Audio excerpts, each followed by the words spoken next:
안녕하세요, 유스케치의 진우진입니다. 오늘은 레진 아트를 해볼 거예요. 레진 아트는 말 그대로 레진을 써서 무언가를 만들어내는 거죠.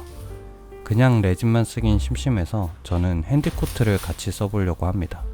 용암, 마그마 같은 이미지를 만들어 볼 거예요. 오늘은 어떤 도구를 쓰지 않고 핸디코트를 손으로 발라볼 겁니다. 뭔가 거친 느낌을 내야 되는데 그 거친 느낌을 내는 게 따로 도구를 쓰지 않고 손으로 하는 게 적합하다고 생각했어요. 용암이나 마그마 같은 느낌에서 그 용암석이라고 하나요? 바위와 그 돌 이런 느낌을 좀 더 거칠게 내고 싶었거든요. 캔버스에다 했을 때 장점은 다른 것보다 꽤 무게가 나갑니다. 핸디코트 자체도 캔버스에 했을 때 묵직한 느낌이 있는데 레진까지 섞어서 쓰니까 훨씬 묵직한 느낌이 있었어요. 묵직한 느낌이라서 되게 좋은 것도 있는데 걱정을 많이 했어요. 이게 캔버스에 제대로 붙어 있을까? 라는 생각을 많이 했거든요. 또 다른 기회가 주어진다면 MDF나 스티로폼 가지고도 해보고 싶어요. 스티로폼에다가 그 스티로폼 절단기 있잖아요. 그거 가지고 모양을 내면서 이런 식으로 레진 작업으로 마무리를 해보고 싶습니다. 지금은 구상한 계획들은 많은데 이렇게 여러가지 실험을 해보면서 제가 원하는 소재나 원하는 방향을 잡아갈 수 있을 것 같다는 생각이 듭니다.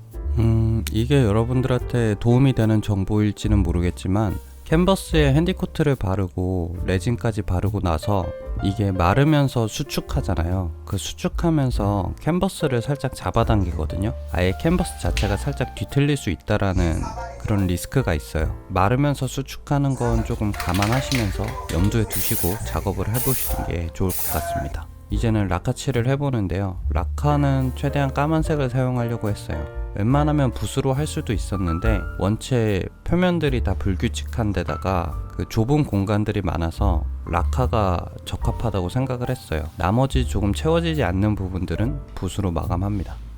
이제 레진을 붓는데요. 레진 같은 경우에는 비율이 3:1 비율로 했고요. 레진 제품마다 비율과 굳는 시간이 다르거든요. 그 회사 제품의 비율이 어떻게 되고 굳는 시간이 어떻게 되는지 확인해 보시고 사시는 걸 추천드려요.